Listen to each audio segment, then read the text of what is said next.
But in the end, the most important thing is, what's the purpose of your life? Why are you here? We got to look at what makes you really do what you do. Everything on earth has a purpose, and you do too. That purpose provides an inner drive that once you tap into it can give your life immense fulfillment. It'll also give you certainty. Because right now we're in a world that's changing so rapidly that virtually every time you turn around, you hear about something else that's changing. And I personally get to deal with hundreds of thousands of people per year. I see about 250 to 300,000 people a year in my live programs. And I hear so much excitement, and I also hear so much fear about the pace of change. I mean, we've all talked about changes happening so rapidly now and paradigm shifts. All that stuff has become so overused at this point that we become numb to it.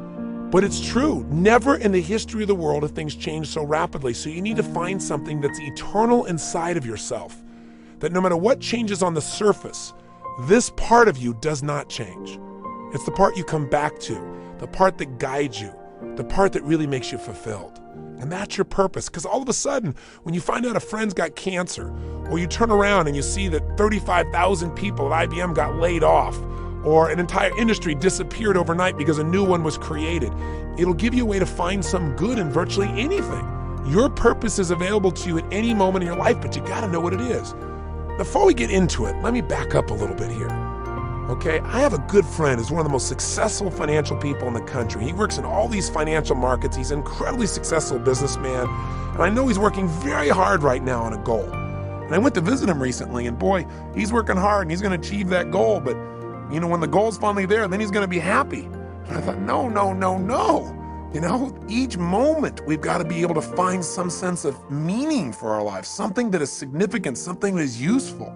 I'd like to draw your attention to some things that maybe you already know but haven't thought about for a while. Maybe get you to put some of your focus into the most important area of life, which is enhancing meaning. See, all of us in life have to have a reason to be here. If all you're doing out there is going out and trying to achieve goals, and then you achieve them, then I'm sure you've run into that trip-up wire that says, okay, I've achieved the goal, and now what? Right? You achieve the goal and your brain says, is this all there is?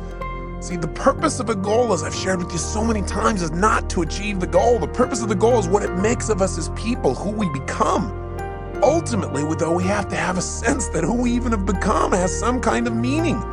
Without that, there's not a reason to live. There's not a reason to get up. There's not a reason to go out there and make it happen. What's really controlling this man's life is fear. When people say they're cynical or they're pessimistic, what they're really screaming out to you is, I'm scared out of my mind. I'm afraid to dream again. I'm afraid to think about what's possible. I'm afraid to really put myself on the line and say, I'm going to go for something. I'm going to stand for something. I'm going to put myself on the line in a relationship or my business or my vision to make a difference in the world. Because you know what? Maybe at one time this person did that. Maybe they tried it several times and it didn't work and they got pain and pain and pain. Pretty soon they didn't want the pain, so they stopped dreaming. They stopped envisioning. They stopped coming up with meaning. Instead, they try to keep themselves away from the pain by saying, well, there's no meaning in it all anyway. But unfortunately, that gives you the ultimate pain because it gives you a life without meaning. And no one can live a life that's fulfilled without a sense of meaning. See, we've been put here for a reason. The question is why? And the answer, I think, is different for every one of us. It's different for me than it is for you, and yet it's the same. Every one of us has been put here. Every one of us is unique and different and special. And I believe our Creator, if I may use the word God, if I may, God has put you here for a reason. The question is, what is it? God does not create things without a purpose. Everything on earth serves a purpose. Why are you here? What are you here to do? What are you here to become, to create, and to give? These are some of the most significant questions that you can answer in your life. And even when you answer them, I'm sure that as your life expands, you'll come up with better answers as you get more experience and you get closer in touch with your own innermost being and maybe closer in touch with your Creator as well. And so I think that now more than ever, we must begin to look at what are the things that we can do that would put us on some firm footing in life, that will enable us to do some things and use some powers that we have, that many of us go through life never ever discovering that we have those things going for us.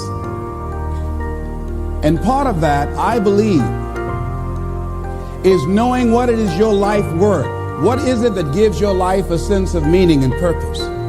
Because once you find that, it puts you in your power place. See, if you know what your life work is, I encourage you to start working on it. If you can't do it all at one time, do just a little bit of it. And if you don't know what it is that you showed up to do, if you don't know why you're here, I encourage you to find out what your purpose is here. What is the meaning of your life? What will be different? Have you ever asked yourself that question? I've done that. I remember coming from a friend of mine's funeral, and I was reflecting on how much time I had left. And I went for a walk in a park thinking about this guy whose life was so promising. And I mean, he wasn't an old guy. He was quite young, in fact. And I thought about all of the things that he said he was going to do, and he never got a chance to do those things. And I started thinking about my own life and how much time I had left to do the things that I would like to do. And at that time, I wasn't sure what my life purpose was, what my life's work was. I wasn't sure about it at that time. And I thought about it quite a lot. I had some idea, but I wasn't convinced. That I don't think I felt worthy. I didn't believe that it could be me to do this kind of work that I'm doing right now. And I say to you that if you begin to take a conscious effort to find out what it is that you're supposed to do, I say that it can literally save your life. I said that it can literally save your life.